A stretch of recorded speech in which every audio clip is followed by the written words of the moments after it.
I predict in the next 10 years that crypto, blockchain, Bitcoin, all of this innovation will be the 12th sector of the S&P.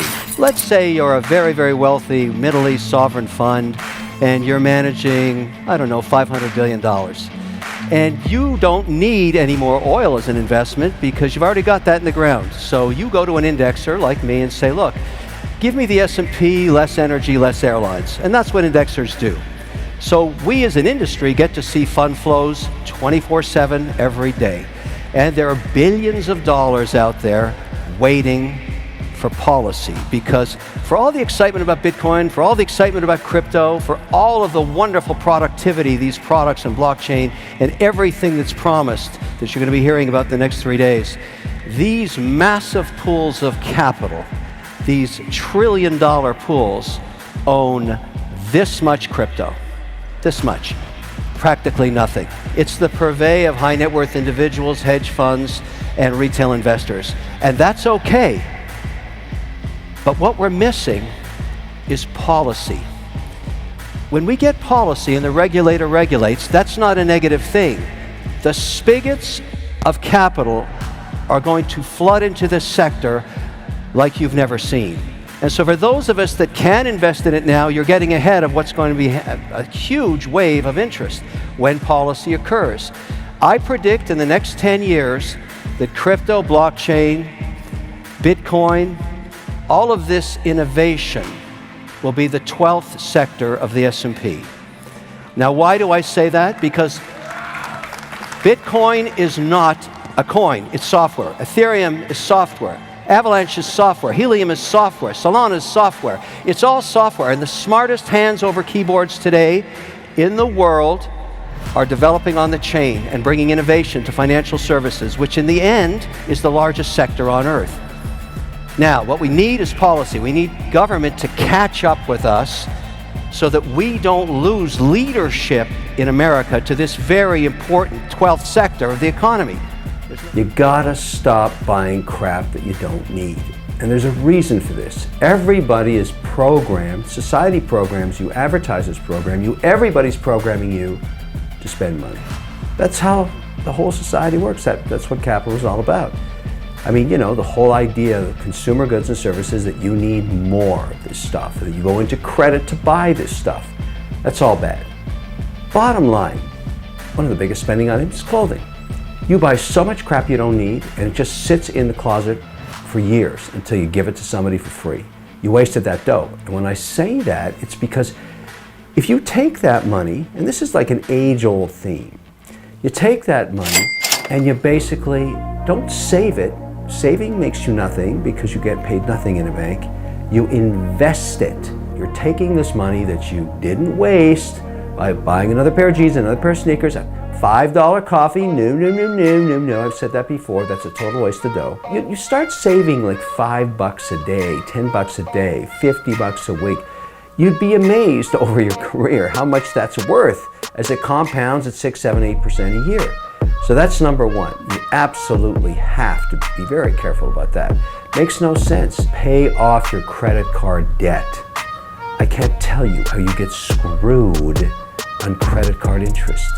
17, 18, 19, 20, 21%.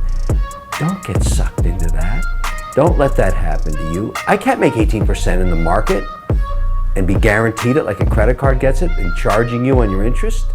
That's why I own all the credit companies' stocks, because they're doing it for me. But don't let me make money off you. That's dumb.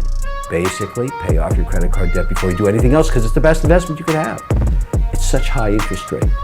You take 10% of your paycheck every 2 weeks, 10%, whatever it is after tax, whatever you got, and you stick it into your Robo app, the one that's investing automatically for you. It doesn't have to complicate it. Download it from any one of these Robo apps right on your phone, set it up to your bank account where basically your paycheck's often deposited, and take 10%. Force yourself to do that.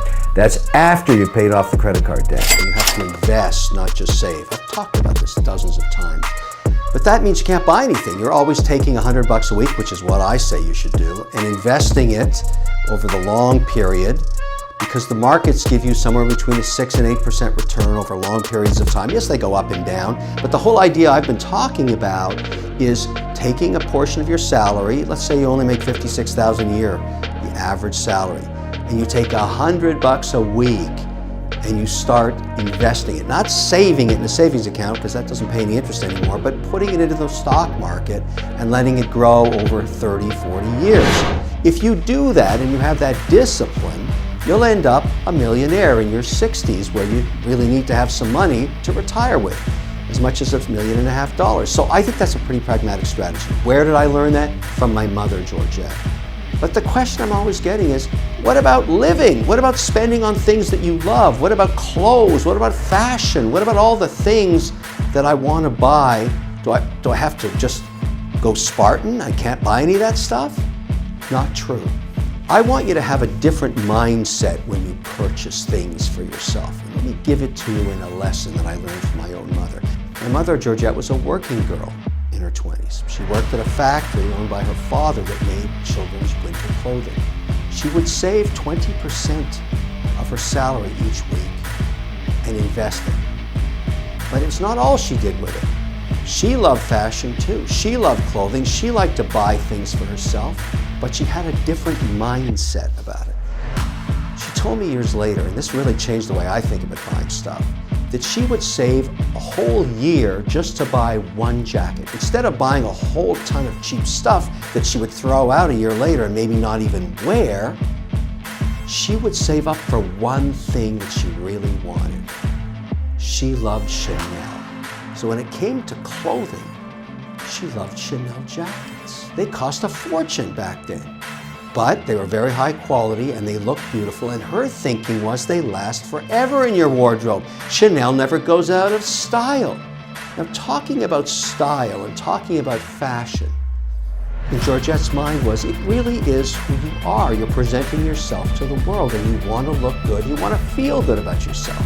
The reason I tell you that story and why it's so powerful to me is years later, when she passed away and I became the executor for her estate, I started getting phone calls from all the women in my extended family saying, what happened to Georgette's Chanel jackets? I knew what happened to them. They're hanging up in the wardrobe. Well, I would like one of them. In fact, I'd like them all. And I began to realize that these jackets were classics. All the women were fighting over them. They all wanted the Chanel jackets. Why? They were worth more today than they were 30 years ago. Because they were one of a kind, in some cases, classic Chanels. How brilliant Georgette was, how genius that was. She invested in herself, in something she really loved, that appreciated in value. That's what I'm talking about. I want you to start thinking that way.